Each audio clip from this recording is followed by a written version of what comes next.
Jeff Heggie, Daily Success Strategies. Thanks for being with me today.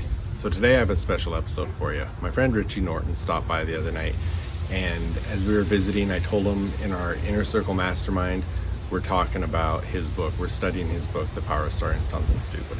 And so he had the idea, let's put a video together and we'll talk to the Inner Circle Mastermind members and just have a conversation. And I enjoyed it, and I just said, you know what, Richie, this is too good. You're sharing some great information. I want to share it with my podcast audience as well. So that's what this is. This is a conversation we had kind of directed at our Inner Circle Mastermind group, but you'll be able to get a lot out of it as well. Make sure to check my show notes.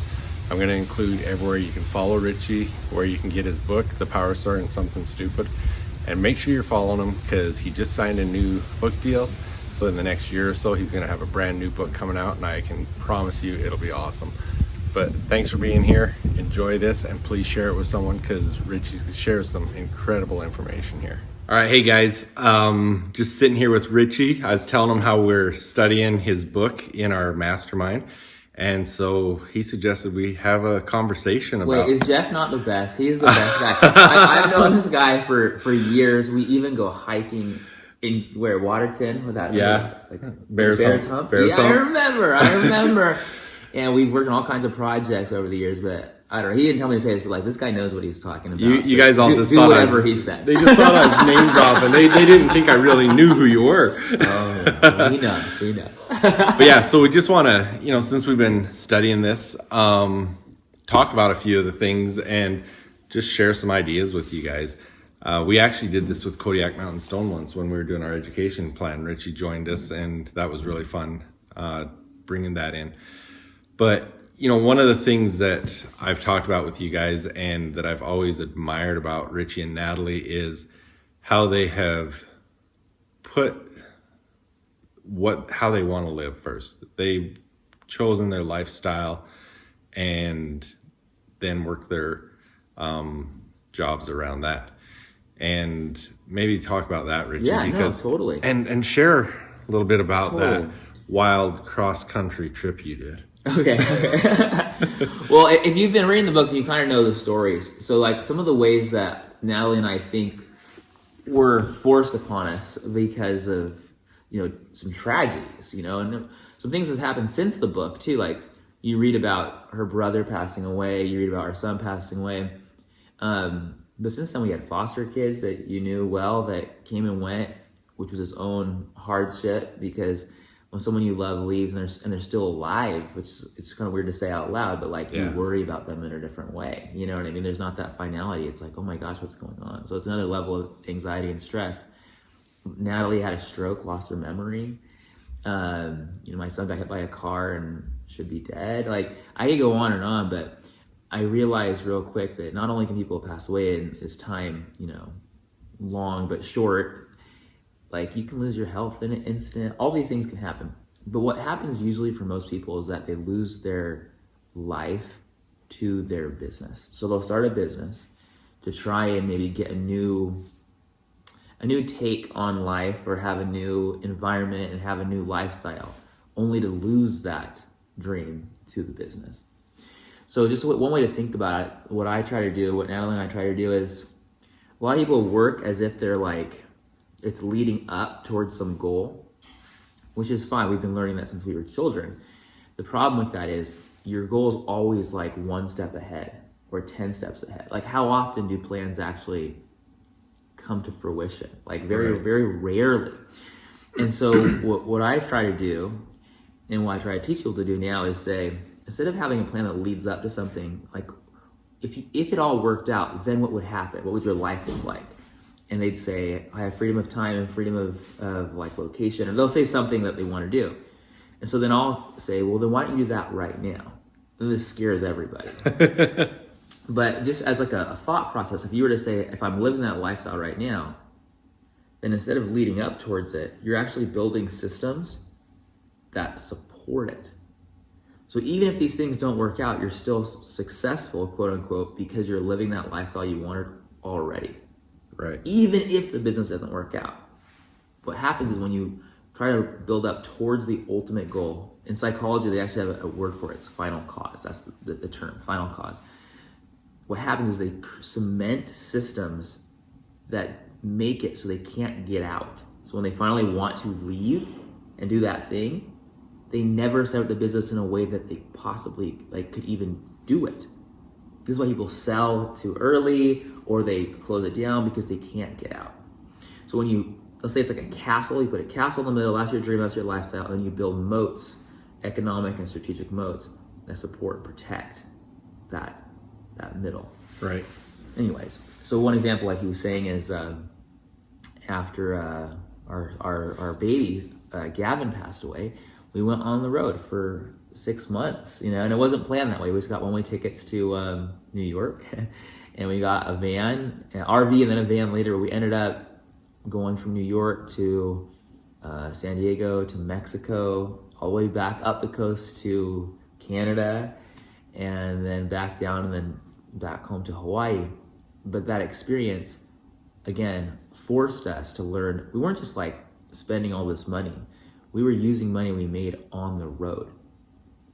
And people are like, how you do that? And I go, it's exactly what I'm trying to say. Do the thing you want to do, and then build a business that supports it.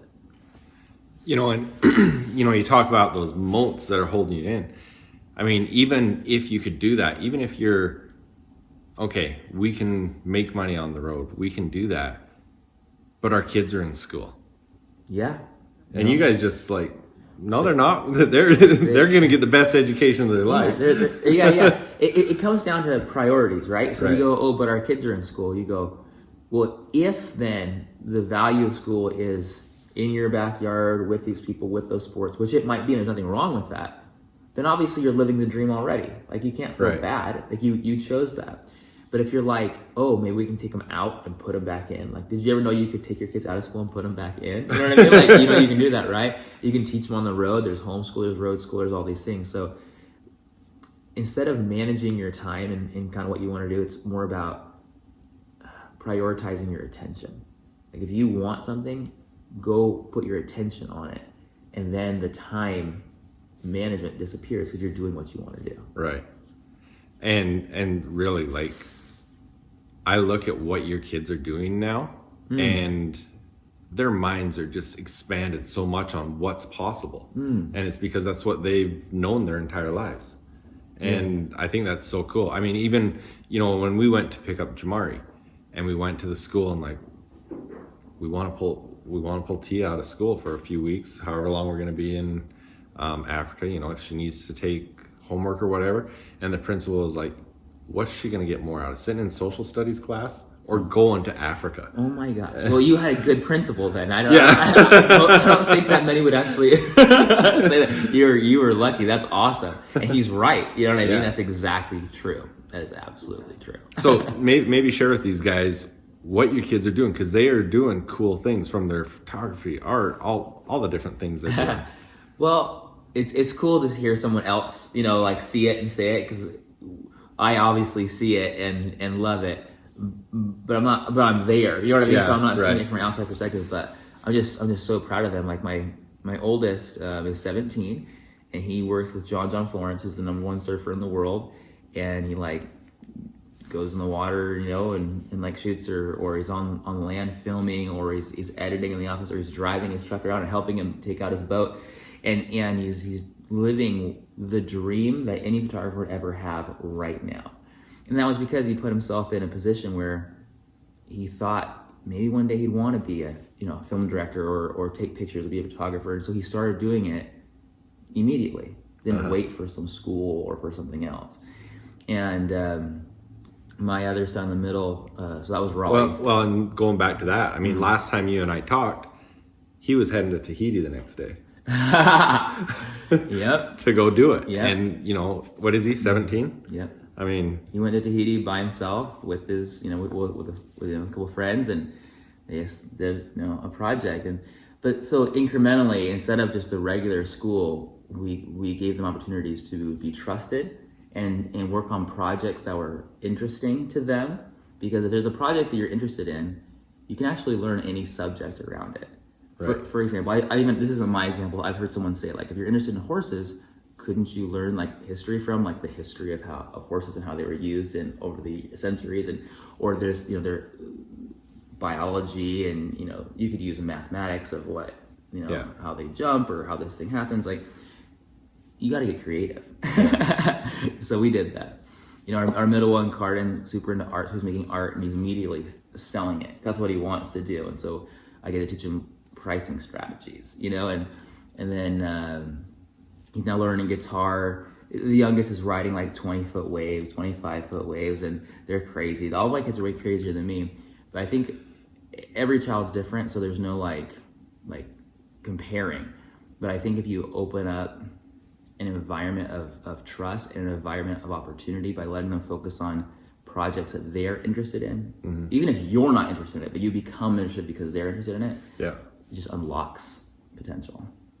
Yeah, no, that is so awesome, and I've loved to watch what they're doing. And unfortunately, I haven't been with all of them together probably since the last time we were together in Hawaii, and it's like, dang, these kids grew up. They grew up. But it's cool to see what they're doing, and to watch that's just been really cool, because they've had, in my mind, they've had an education that no school could teach. It's so true. And they're going to do such amazing things in their lives because of that. Yeah, no, they're incredible. I couldn't be more proud of them. And that's an opportunity that every child should have. And whether they can or whether it's possible in certain families or not, the fact that you're listening to this and watching this means that it can be a thought in your head that you could make happen if you want to get creative and figure it out. And that's what's cool about life. You know what I mean? Is that you can if you really want to prioritize it.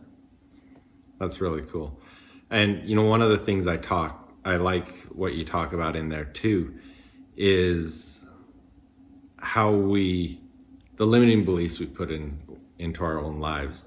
And when you talked about when Stephen M.R. Covey talked to you about coming and working with him, and you talk about the 20 years of experience versus 1 year experience 20 times.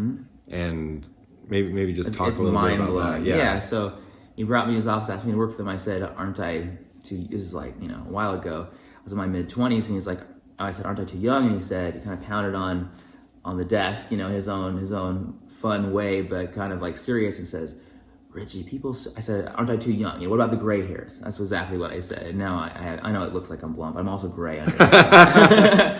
But there's too much sun, the COVID hair. But he's like, people say they have 20 years experience, when in reality they only have 1 year experience repeated 20 times. And when he said that, it blew up in like these ideas. And I started realizing that most people, he wasn't saying experience isn't important. He was saying that continuous improvement is important, that you can learn. And when I realized that, I was like, oh my gosh, anybody, if they want to, can learn anything. Entrepreneurship is a learnable skill. It's like riding a bike. But many people don't believe that they can, so they don't even try to get on the bike, and therefore, self-fulfilling prophecy, they can't do it. Right. So it really is important to know that anyone can become an expert in anything in over several years and stuff like that, but it begins with one idea and one project. So people are always scared because they're like, I'm not an expert. And you go, well, has there ever been an expert that didn't start with like an experiment? Like doing one thing, and there never has. It's the only path to get there is to try. Who was I listening to? I can't think of her name. You're a Badass, that book. Have you read that book? Mm-hmm. Anyways, she talks about it, and I was thinking about you when I heard her talking about this. And she was talking about the Wright brothers. And she went into the mode of talking as if she's the mom's friends, gossip about, well, have you heard about so-and-so's kids? They think they're going to fly and, going on. And, there's so many things that we look at that, what a stupid idea until it's not. Exactly. And I think that's what I love about, and when I tell people about your book, if they haven't heard about it, the title just gets them like that, and they're like, oh, I gotta understand that. And I'm like, yeah, you really do. Yeah. No, it's really interesting. Like, I'll say stupid is the new smart, and people will laugh, but then you say it another way and you go, well, you understand that if it was smart, it would already be done. So anything new and creative is outside of smart. Right. Therefore, it's stupid until it's not. And it's not that it's inherently stupid. It's just that people are scared, or it's new, or it's different, or it's threatening. Yeah, absolutely. Yeah. Well, and you talk about Dal and Clay in there. Who gets a business degree and then buys used Levi's and sells them overseas? Exactly. Yeah. There's so many things. I mean, one thing I want to talk about, because I think we really shrink what we're capable of. And without disclosing the name, but the lady we talked about that you coached, and you taught her some concepts, and boom, whatever you told me, within a week or whatever, she'd made 30 grand.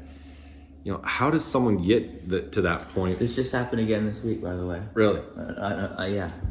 One of my clients just made 1 week ago. She thought she's very frustrated, didn't have any idea of what to do. And I gave her an idea, and within 7 days, she made $30,000. So how does someone get their mind around that? Because to be sitting there struggling, saying, how am I going to do this? And all of a sudden, bam. It doesn't happen that way. And it's also good to have like a good coach like you. You know what I mean? Well, obviously they're doing it because they've got you. Help them see through it. But it doesn't always just go bam. Like both these people that you're talking about, I had to help them and maybe uncover an idea that was already there, a capability that they already had, a product or a service that they could offer. You know what I mean?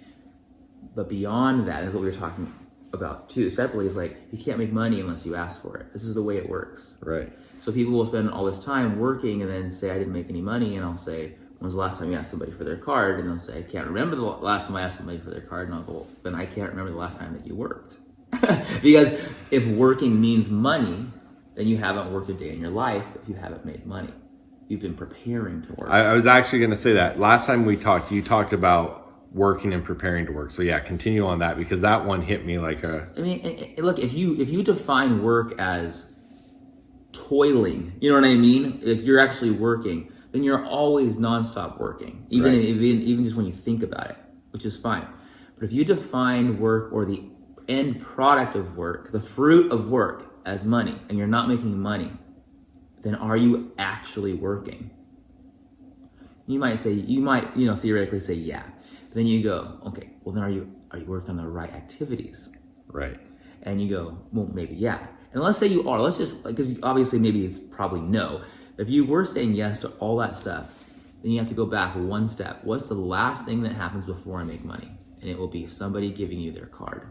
Whether it's online or in your store or over the phone, I don't care where it happens.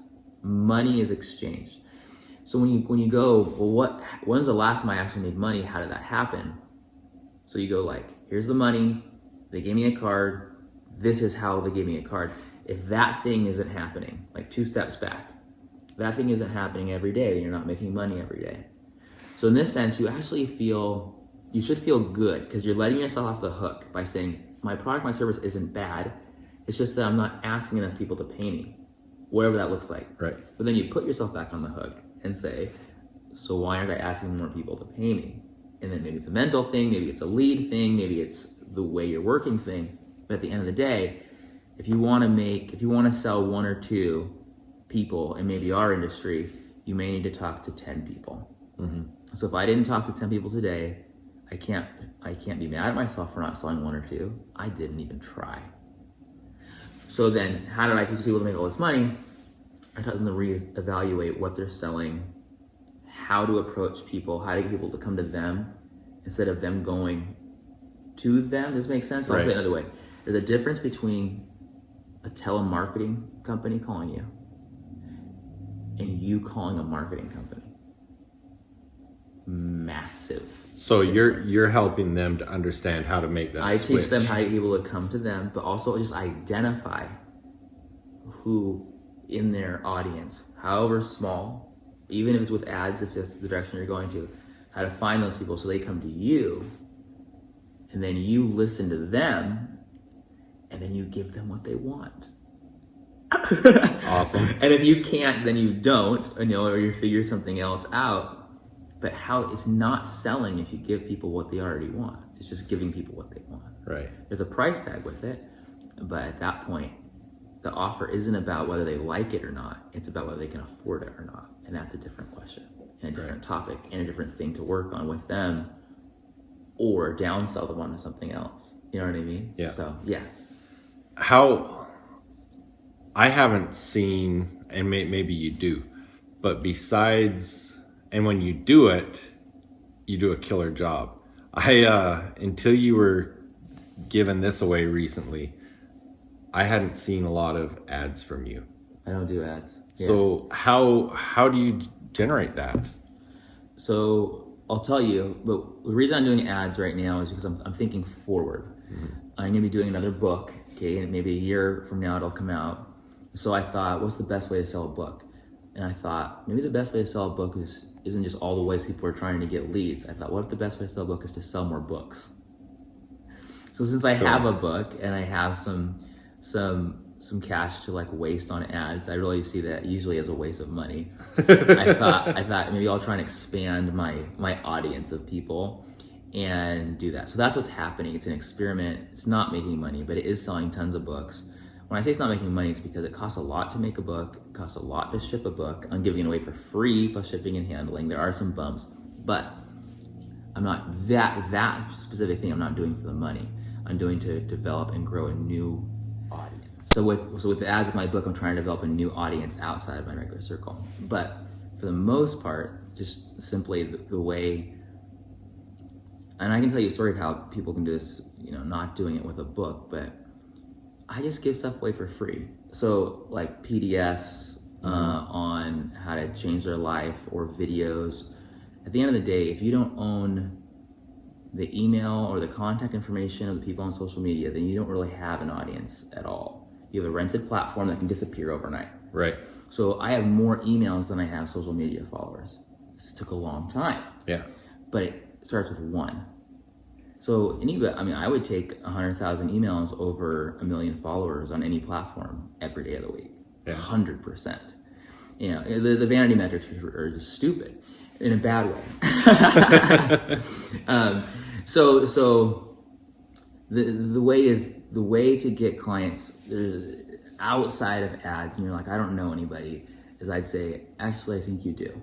And you don't have to be weird. You don't have to sell your parents or your mom and your parents or your mom and dad. You don't have to sell anyone you actually know. But on social media, or as you're building your email list, or as you do whatever, you ask people, I'm doing this thing. If that's interesting to you, send me a quick DM. And one or two will. Mm-hmm. Then you get them on the phone, you talk to them, and then you sell them what they want.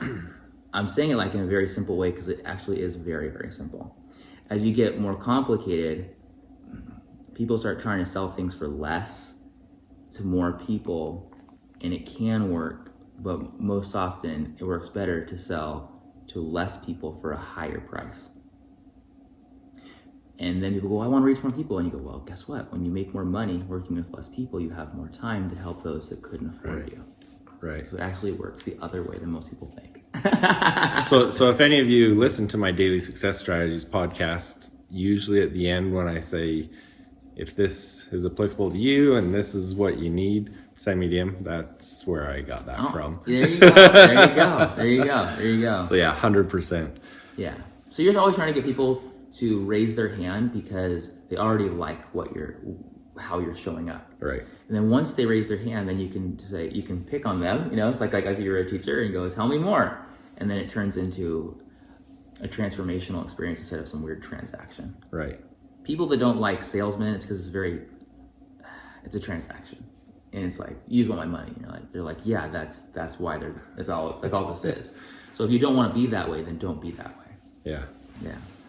So, now that whole concept of being able to put these things in place and get in your mind, I'll tell you, because one of the ladies that's going to listen to this, she's got a fantastic plan in place that is going to make her a lot of money. Okay. She does have her limiting beliefs that, I without speaking for her, but what I think she's thinking is, if that happens, do I deserve this? How do you get your mindset around that to say, yeah? Because the other thing, I know what her plans are when this all comes together, and it's not like I'm going to make all this money just to fill my bank account. She's going to do some great things, and she's going to change some lives with it. Yeah. I love it when there's like meaning and money. Like it's not just a lot of people work on things that are meaningful that don't make any money, but they end up experiencing mission drift where they have to like now go back and figure out how to make money at the sacrifice of the thing they were doing that was meaningful. Right. And there's those maybe on Wall Street, heaven forbid, who all they care about is money. They have no meaning, and they end up like really just burning out real quick. So it sounds like what she's doing is both money and meaning, but the real question you're saying is if she wonders if she's worth it or worthy of it or shouldn't have it or feels like maybe that success, survivalist guilt, success guilt or something like that. I guess there's a million things I could say, but one thing I would say is like you can actually change your mind like turning off a light switch. You can turn it on and turn it off. So you can immediately tell yourself, I'm not going to feel that way. And you can find all kinds of ways to justify why and how and all that, and maybe that is, but I'll tell you this. If you don't show up and sell your offer in a way, you don't have to say this out loud, but in your head, if you don't feel like if they don't buy this thing, their kids are going to have a terrible Christmas if they don't buy this thing. And if you don't feel that way, you don't believe in your offer enough. Right. Okay. Because you actually don't think your offer is actually that good. Right. Which is a problem because I think she does think it's that good, but she doesn't think she should be paid that much for some reason. Right. But people who, this is a terrible thing, but those who, if you've ever worked with a photographer or any other industry where like those who pay the least, it's not that they care the least. A lot of times they care the most, and they want to nitpick and ask for every single thing that's out there, like suffocating. This is not about having the ability to pay or not. Rich people do this all the time. But when you have a really good client that pays a lot, you know what they do? They just go, here's the money, thank you. And they trust you. They trust the process. So I would say stop focusing on yourself, because actually that's ego. And even though you think you're being like selfless, you're actually being very selfish. You're thinking about you. Oh my gosh, it's me. I got all this money. I don't deserve it. No, turn that completely around. Put it back on them. They deserve you to show up in a way that they know you're there for them and that you got paid enough to do it so that they can be successful. And if they don't pay that price, they probably won't believe in themselves enough to make it happen. Very cool. Turn it around. That's awesome. And actually, one of the things she did yesterday, and this wasn't me telling her to do it, and I thought was incredible, is she wrote a testimonial of someone that she's going to serve from their point of view. Cool. And I mean, that's a great idea. That's that really was cool. so cool to read. That's awesome. What that testimonial is going to be. So that was really cool. That is cool. So, I like that.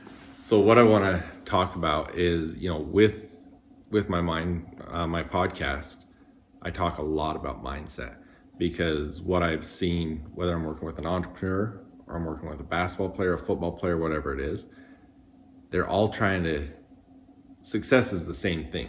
I mean, it's different to each of them, but usually there's so much of it that involves having the proper mindset to be able to get to that level. What are some of the things that you would say that are needed to develop a powerful mindset, to have that belief and really tap into your full potential? I really think that the answer is confidence. Like without just going through a story or anything, just real quick, the answer is confidence. But the way confidence is built isn't always the way people think. Like we were talking about earlier, you can turn a light on and turn a light off. And I think you can, with your brain, sometimes turn on an idea and turn off an idea. People think those who think it will take them years to change or make something happen, it takes them years to change and make it happen. Right. Those who think it will happen tomorrow because they have to, make it happen. Like you may have seen me write this before, but no one is more productive than a procrastinator with an impending deadline. They're the most productive people on the planet. And why? It's because all of a sudden, it's due tomorrow, I'm gonna stay up all night, we're gonna get this thing done, it's gonna be the best work I've ever done, right on. So when I say confidence, I think that one of the ways you get confidence, this is actually important too. They say that it's especially important for children to have that confidence, and that confidence comes from having something to look forward to. See, a lot of people think of confidence as the past. Because I was successful, I'm now confident that I can do it in the future. Sure, that's actually competence. Okay. Confidence is more hopeful in the future. So you have something to look forward to. I'm going to do this. This is going to happen because I am this person. Right. This is a very different way of thinking. So one of the fastest way to build confidence is quick wins, small wins. Yeah. So like, let's use a sports analogy. You like basketball. Like, it's hard to hit a three. Maybe you start on the free throw line, and maybe you have to throw 100 of them to get 10. But at some point, you're like, I know I can get one, and that boosts your confidence. Right. Because 1 becomes 2, becomes 10, and all of a sudden you're Steph Curry, and you know what I'm saying? Like, but you get the idea, like getting a small win, but then also recognizing the small win. Yeah. Which actually, it's hard to do yourself, but you have to celebrate, like, oh, I did this thing, that was good, I can do it again. Because if you have the self-talk where you go, oh, I did good, but I can't do it again, you're going to lead a different life. So it's nice and helpful to have a coach like you, or someone, a parent, another player on your team, or whoever, to actually point it out to you. This is very important, to have like that wingman, or that host, so to speak, who introduces you to everybody else, to say, that was really good, you did that, even if it was small. Right. You do this as a coach, I'm sure, all the time in sports. But when someone you respect says that to you, you might sit up a little bit, maybe not even in reality, but like maybe even in reality, and go like, yeah, I did that one good. Confidence. Right. No, very cool. And that's true. It's, maybe, Daxon could come to me and say, hey, Dad, you did this. That was really cool. And it means a lot to me. But then you come to me and say, hey, that coaching thing you did was really cool. That was awesome. Yeah. It's a different perspective. And it's like, oh, maybe it really was. Yeah. It's totally true. And it brings another dimension to the idea of like, you become the people you're around, like the 5 people or whatever that is. It's another dimension to it, because it's not just by osmosis. Those people are probably pointing out good things in you that lift you up. Nobody likes negative feedback. So why do we keep doing it? Well, we think it's helpful, but it's not helpful. Right. So what are we doing? Whether we're giving it to someone else or we're giving it to ourselves. Yep. Yeah. Right. Okay. I was on a podcast recently, and I got asked this question. So when you said that, it made me think of it. So when we talk about proximity, the 5 people that we surround ourselves with, if you could have 5 people at your table, dead or alive. Oh man, you're gonna make me think hard now. Who would that be? All these other ideas are just at the top of my head. Now I have to actually think. Well, dead or alive, and this could be business or religious. I get Jesus and Buddha there. Let's definitely get Steve Jobs, because I think he's cool. Alive people, I get definitely get Elon Musk. Let me think. I think I would want Joan of Arc there. So yeah, this is awesome, Richie. Thank you. Yeah. Thanks, guys. Thanks for letting me chat. I hope you guys make some magic and keep starting something stupid. I think it's important. You guys are cool. No, awesome. Thank you.